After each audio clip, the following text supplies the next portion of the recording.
We're already on Thursday of our Holy Week leading up to Easter, and I hope you've had a great week. I know yesterday myself, I did something that I have never done before. I actually got my mother to get onto a Zoom call. She didn't even know what a Zoom call was, but she's so excited because now she's going to be able to share with the women in her Sunday school class. And so starting next week, Lord willing, we'll have her set up and they can start Zoom. And so she's excited, I'm excited. It is great.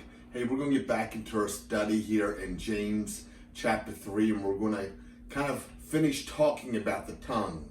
You know, the tongue is something that it can either be for good or for bad. Or in my case, I was a kid, I had a stuttering issue. I had an issue where I couldn't say certain letters and certain sounds, and I had to get to a special school. And my wife would say I should have stayed in that special school, but you know, that's the way it is. Let's just get into chapter 3 and verse 6. It says that the tongue is a fire, the very world of iniquity. The tongue is set among its members as that which defiles the entire body and sets on the fire the course of our lives and set on fire by hell. That's a lot of set-ons. Let me just kind of tell you what it says. Basically what it's saying is that our tongue can just really rip into people. That we can say things to people and we can ruin their day, we can ruin their week. For some of us, there's certain things we could say to people, and depending on the relationship, we could literally set them back for decades. And for some people, the things that we say to them could actually destroy the potential of their lives. That's what James is saying. And he's saying that we need to be careful. He goes on to say this. He says, for every species of beast and birds and of reptiles and of creatures of the sea is tamed and has been tamed by the human race. That we've trained elephants and tigers. I mean, think about that. And they kind of do what we want them to do. And he goes on to say, but no one can tame the tongue. It is a relentless evil and full of deadly poison. He's saying as much as we've been able to tame all of God's creation, the one thing that we have a hard time with is our own tongue.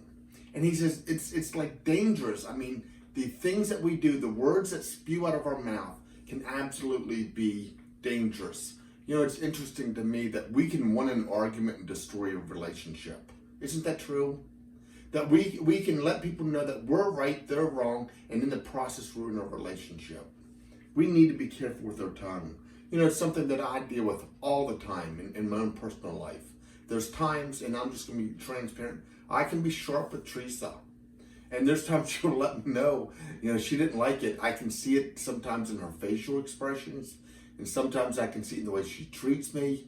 Sometimes it's that silent that just kills me, and I know I've done something stupid again. And so we just need to be careful about how we talk to people. He goes on to say, he says, with it we bless our Lord. I mean, we go to church and we're praising God, and God, you know, you're so good and all that stuff. And he says, and with it we curse men. He said, who have been made into the likeness of God. From the same mouth comes both blessings and cursings. My brethren, these things ought not to be this way. He says, does a fountain send from its opening both fresh and bitter water? Can a fig tree, my brethren, produce olives, or an olive produce figs? No, nor can salt produce fresh. And here's what he's saying.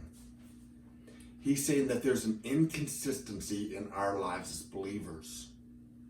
That we should not be in one hand praising God and a few minutes later ripping into somebody else. And so my challenge to us this week, in this day, in this Thursday, going into Good Friday is this. Let's determine that we are going to be people who honor God by honoring people with our words. God bless. Have an amazing day.